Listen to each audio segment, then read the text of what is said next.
Año 170 después de Cristo. Frontera del Danubio. Hace frío, hay guerra y una plaga está matando a 1 de cada 10 personas del imperio. Dentro de esta tienda, el hombre más poderoso del mundo está haciendo algo extraño. No está firmando órdenes, no está planeando batallas, está escribiendo. Para nadie. Sin título, sin destinatario, sin ninguna intención de que alguien lo leyera jamás. Un emperador hablándose a sí mismo, en segunda persona, como quien regaña a un amigo. Ese cuaderno sobrevivió 1800 años por accidente. Hoy lo llamamos Meditaciones, y es probablemente el documento más honesto que ha producido el poder en toda la historia humana. Pero este video no es sobre lo que dice el cuaderno. Es sobre cómo está construido. Porque Marco Aurelio no estaba escribiendo un diario, estaba construyendo una máquina.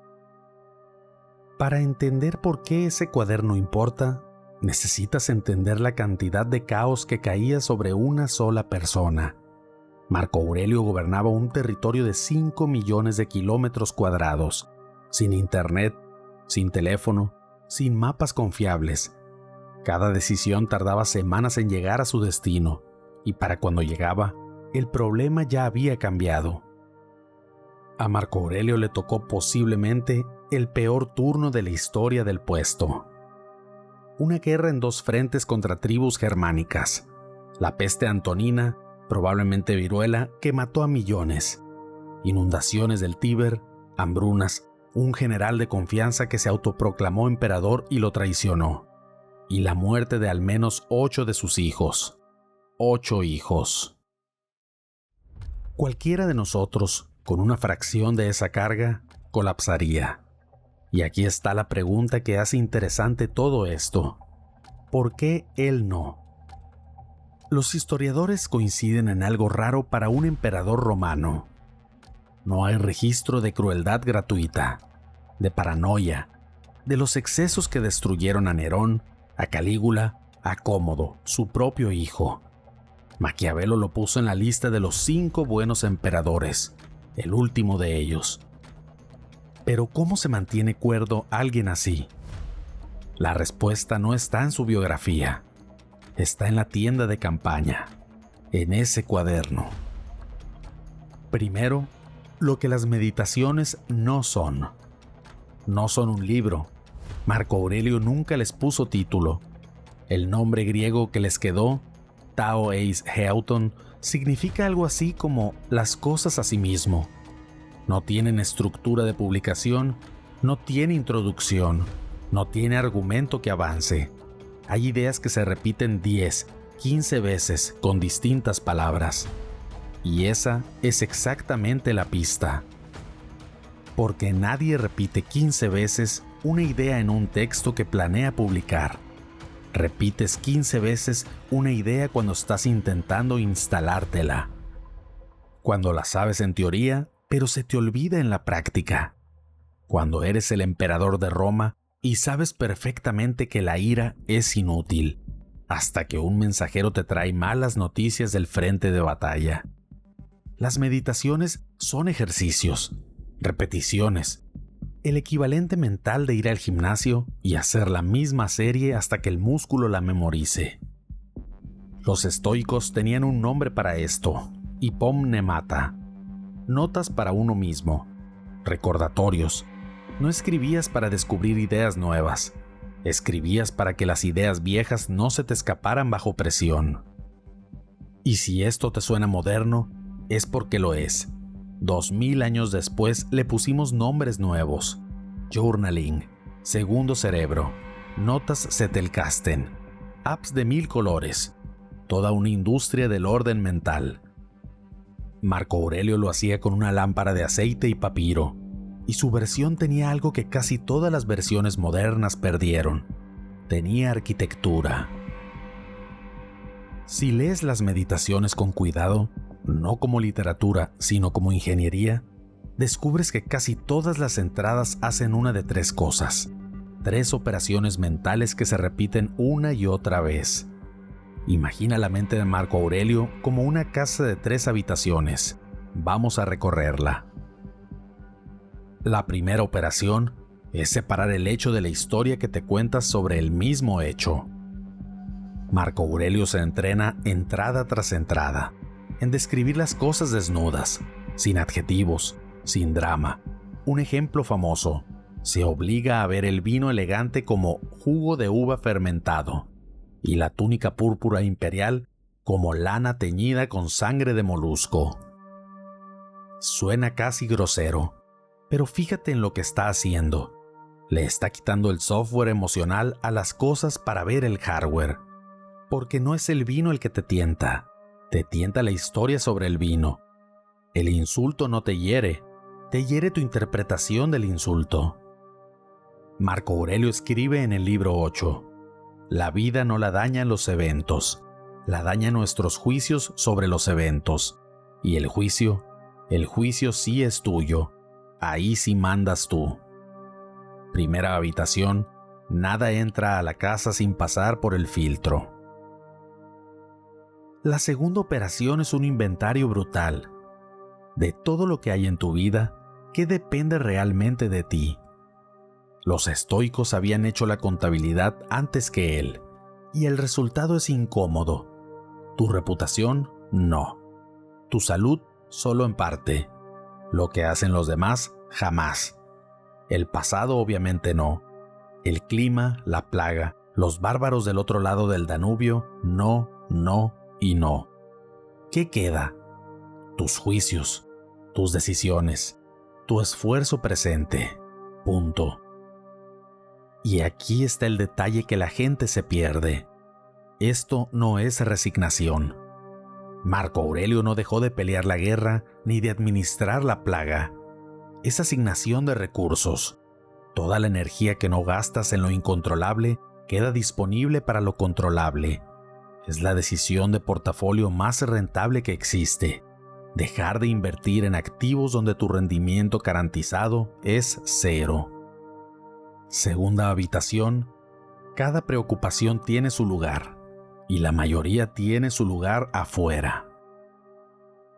La tercera operación es la más importante, y es la razón por la que este canal se llama como se llama. Marco Aurelio practicaba lo que los clásicos llamaban la vista desde arriba. En varias entradas se ordena a sí mismo imaginar la tierra desde una altura enorme, los ejércitos como hormigas, las ciudades como manchas, su propio imperio, el más grande del mundo, como una esquina de un planeta que es un punto en la oscuridad. Y luego el tiempo. Los que aplauden hoy morirán pronto, y los que los recuerden también. Y tu nombre, el nombre del emperador de Roma, será eventualmente un sonido que nadie pronuncia. ¿Esto te suena deprimente? Para Marco Aurelio era lo contrario. Era el ansiolítico más potente de su arsenal, porque a esa altura la crítica del senador envidioso mide exactamente 0. La humillación de ayer, 0. El miedo al que dirán, 0. El mirar esto a distancia no hace más pequeña tu vida, hace más pequeños tus problemas. Tu vida sigue siendo el único lugar desde donde miras. Tercera habitación, cuando las 2 primeras no alcanzan, subes al balcón.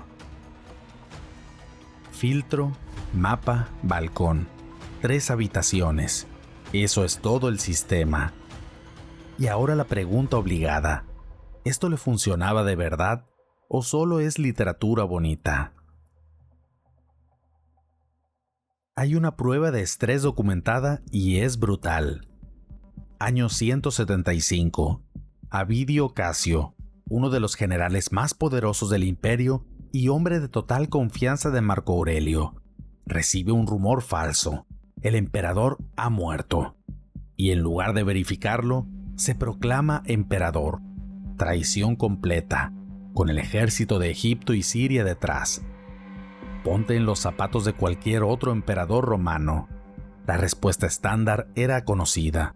Purgas, torturas, familias enteras ejecutadas, las cabezas en el foro como recordatorio para todos los traidores. La respuesta de Marco Aurelio: las fuentes registran algo insólito. Expresó que lamentaba no poder perdonarlo en persona.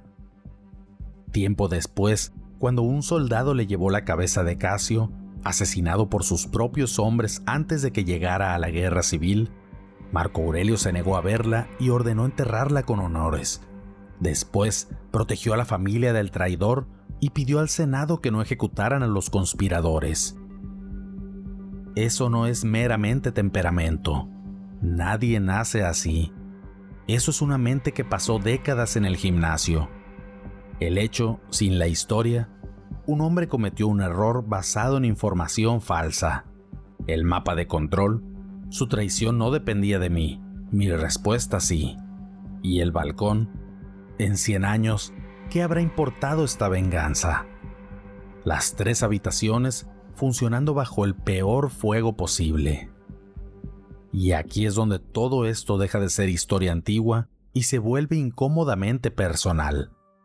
Porque tú no gobiernas Roma, pero tu bandeja de entrada es tu Danubio, tu jefe, tu tráfico, la noticia del día, el comentario que te dolió.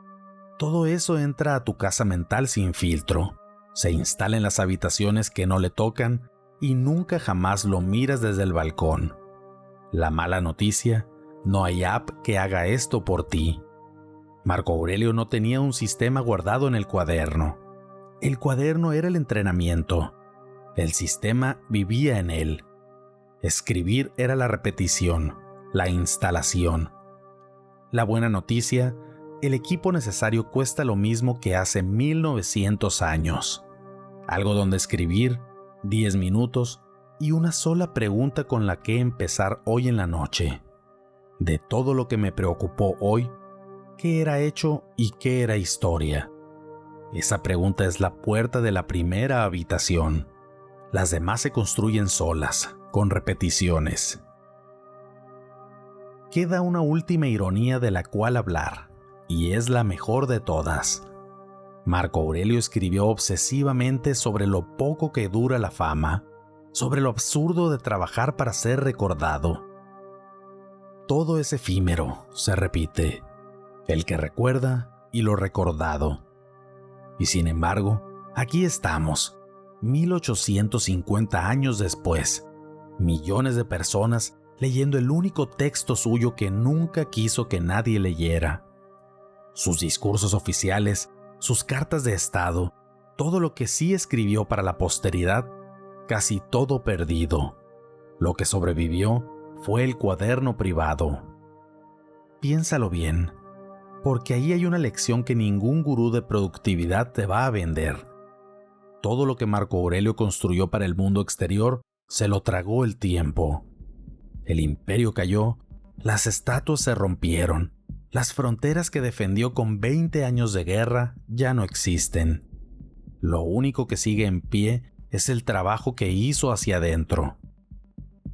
Quizá esa es la verdadera arquitectura, no las 3 habitaciones, sino entender que, de todas las construcciones posibles, la única con garantía de por vida eres tú.